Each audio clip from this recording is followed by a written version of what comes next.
নেতাজি সুভাষচন্দ্র বসুর নাম আমরা কে না জানি। তিনি একজন সাধারণ স্বাধীনতা সংগ্রামী ছিলেন না। তিনি বাঙালির আবেগ, বাঙালির গর্ব।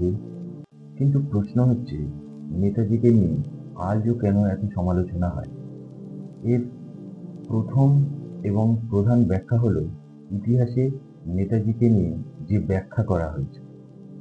নেতাজি স্বাধীনতার জন্য যে পথ বেছে নিয়েছিলেন, সেই পথ ছিল একটু অন্যরকম। গান্ধীজি অহিংস আন্দোলনের মাধ্যমে ভারত থেকে ব্রিটিশদের বিতাড়ন করার জন্য উদ্যোগী হয়েছিলেন। আর নেতাজি মনে করেছিলেন সশস্ত্র বাহিনীর দ্বারাই ব্রিটিশদের ভারত থেকে বিতাড়ন করা যায়।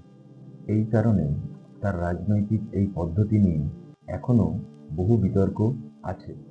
দ্বিতীয় বড় কারণ হলো, দ্বিতীয় বিশ্বযুদ্ধ চলাকালীন নেতাজি জাপান এবং জার্মানির সঙ্গে যোগাযোগ স্থাপন করেছিলেন। অনেকেই প্রশ্ন করে যে ভারতের স্বাধীনতার জন্য কেন তিনি এই এক্সিস পাওয়ারের সঙ্গে যোগাযোগ স্থাপন করেছিলেন। আবার অন্যদিকে নেতাজির সমর্থকদের যুক্তি হলো, নেতাজির প্রধান লক্ষ্যই ছিল ভারতের স্বাধীনতা। আর ভারতের স্বাধীনতার জন্য তিনি যেখানে যখন যেরকমভাবে সুযোগ পেয়েছেন, সেই রকমভাবে তাদের সঙ্গে যোগাযোগ স্থাপন করেছেন।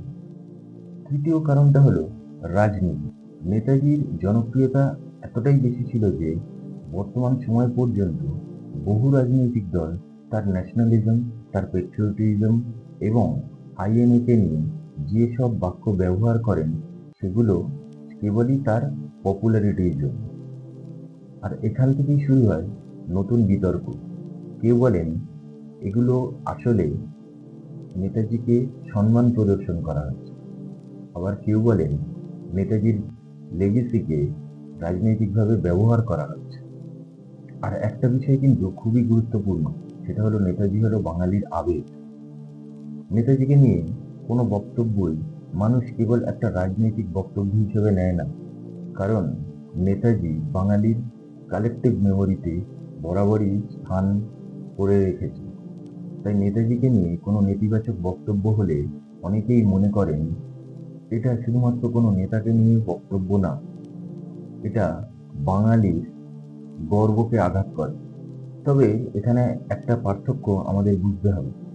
নেতাজির রাজনৈতিক সিদ্ধান্ত নিয়ে সমালোচনা করা এক জিনিস, আর নেতাজিকে অসম্মান করা সেটা সম্পূর্ণ একটা অন্য ব্যাপার।